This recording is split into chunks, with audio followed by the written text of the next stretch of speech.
Hello everybody, welcome to my channel back. Today we are going to talk about most interesting tiebreak story in chess history.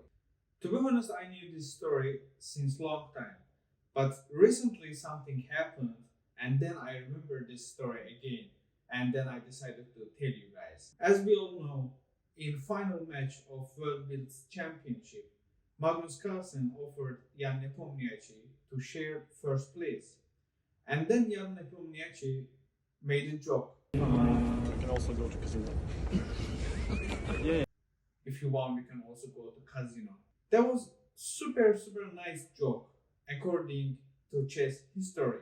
But what is the story about this joke? That is the story we are going to talk about today. The candidates tournament was held to find out who is gonna play against him and who is gonna be challenger to get new World Championship title. So that is the tournament we are gonna talking about. 1983 candidates tournament. This tournament had some best players over the world, like young and old.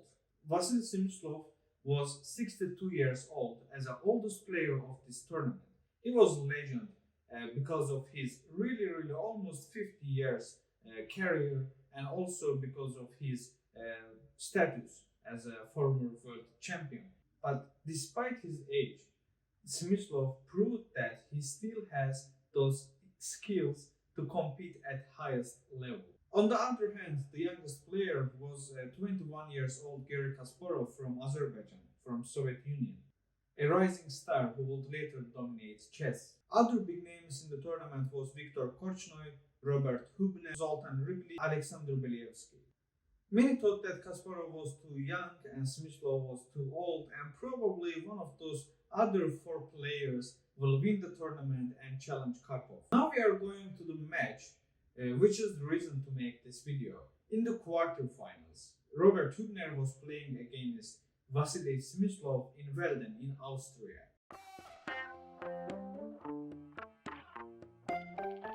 They were set to play 10 games, and the first player to score 5.5 points would qualify. After 10 intense games, both players couldn't manage to win each other. And end of those games, the score was 5-5. And Smyslov's health also became as an issue because of his age. But Robert Hübner also was respecting him, like whenever they were going to break and doing other things whenever Smyslov needs. But still, they couldn't manage to win each other. With no winner, after 10 games, they moved to tiebreaks. But this was 1893. There were no any tiebreaks. There were no any fast games like Blitz or Armageddon. There were no digital clocks, no increments. And according to FIDE rules, if match ends up with draw, then they are going to play extra classic games, which might take them a few more days. So the rules said they have to play more and more classic games until one of them win. They played 2 more games. Score still was equal, 6-6. Then they add 2 more games. And then finally one of them, Robert Hübner, catch some advantage to beat former world champion Vasily Smyslov. But because Vasily Smyslov gets some panic or something, he just made some risky moves and get really like worst position against Robert Hübner. Now we're gonna first check what happened in that game. Then I will tell you guys the further of story. Okay, this is the position. Actually, we're seeing like kind of equal position, even though White has double bishops, but still it's like more playable for blacks. But still, there's not big problems for White as well, and probably like black should follow here, like to play Rook A8 and also coming here to trying to open and create some attack over here. But here Smyslov thinks he has some chance to win, and here Smyslov takes bishop b5, cb5, knight b5, and rook goes to a8 because knight was attacking, and then rook c7. We want this pawn as well. Then we're playing rook knight d5, rook takes b7. Here we're seeing like, okay, white took those 3 pawns and but gave his material, but still he thinks like, okay, even though I'm 1 material down, but still he doesn't have any more these pawns here, so it should be okay for whites. But actually in this position, that material is more important than those 3 pawns. And here rook plays rook c8, takes the control of c line. Smyslov plays a4. That was the actually aiming. That was the purpose from Smyslov, like to clean this side and also creating these 2 passed pawns here and trying to push them. So after a4, black plays rook c2, bishop e1. Another rook comes to c line. Here white plays knight a7. After knight a7, actually I analyzed this game. Like rook a8 is really big advantage for blacks, because here like rook on the on c7 like does a lot of things here, and black can create really nice attacks over here and etc. But he comes back. Then here knight takes. Oh, sorry. He doesn't. He already was here. He was there. He didn't go there. Instead of rook a8, Hübner plays rook c1. Then knight takes. Rook takes.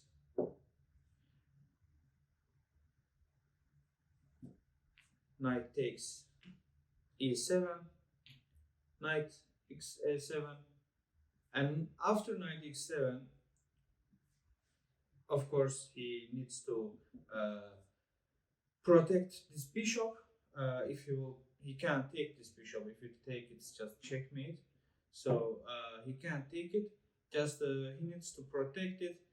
And first he plays king f1, and after actually king f1, white looks like okay, like because yeah, black had some advantage, but black already couldn't take advantage of that position, and so here already black lost his advantage. Like, and now white can play a bit easily, because now we're seeing white has passed pawns and they will try to create some attacks over that side, and these pawns also might have some problems to walk forward because of these knights, and those knights also needs to be needs to get security and etc. So yeah, and then Hübner plays knight d5, king e2, and here if a5. Hübner wants to develop his king a bit, and here black plays f4, which is really nice move, because black needs to do something. And also another thing, like as I said, they play two extra games, and every end of 2 extra games, if it's draw, then it's again draw. But so after this game, this is the actually first game of those one of extra 2 games. Like after this game, they will play 1 more game anyhow. And here actually Hübner has really nice chance, and he plays with black. And next game he will play with white, which means like he will have more chance to make draw easily. He will get that chance.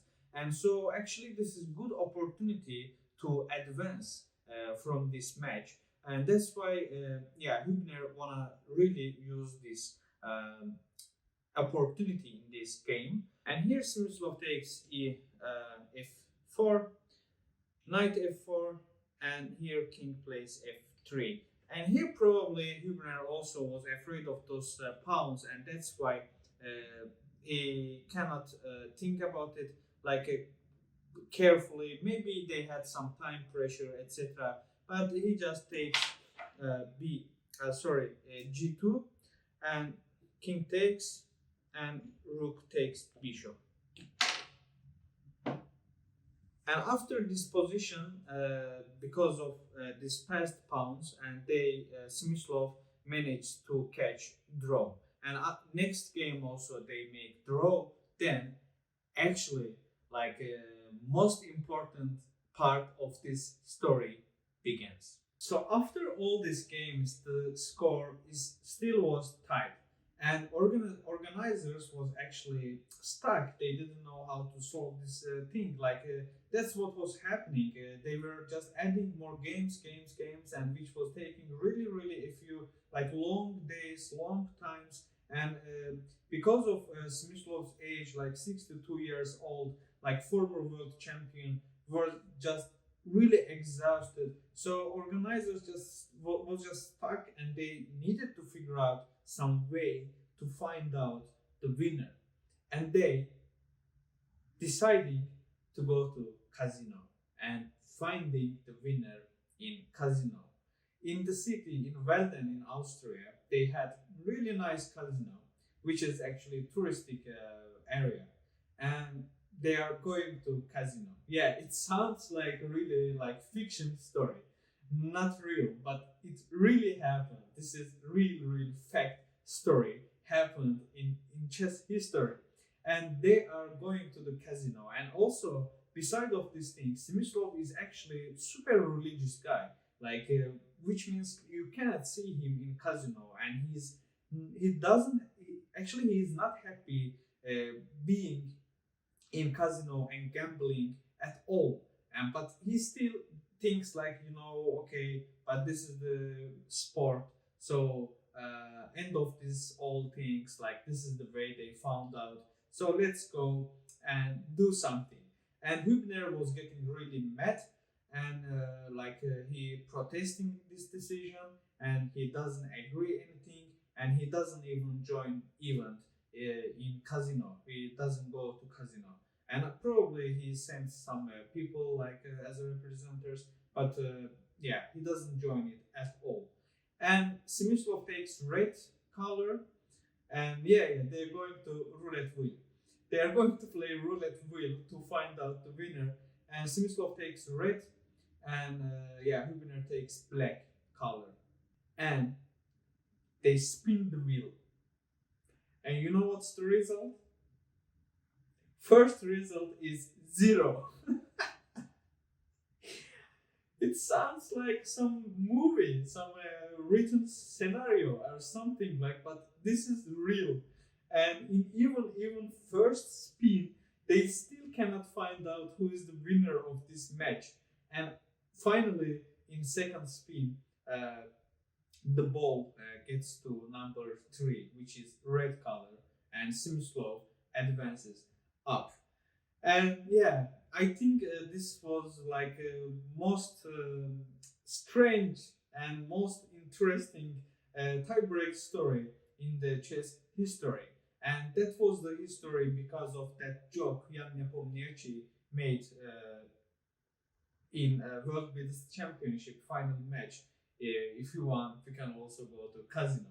Yes, that's it. And finally, we came to the end of this video as well. And if you want to see some more chess stories from really huge chess history, just don't hesitate to like this video, and don't hesitate to share your comments, and also don't forget to subscribe to my channel to see more contents. Thanks, see you next time.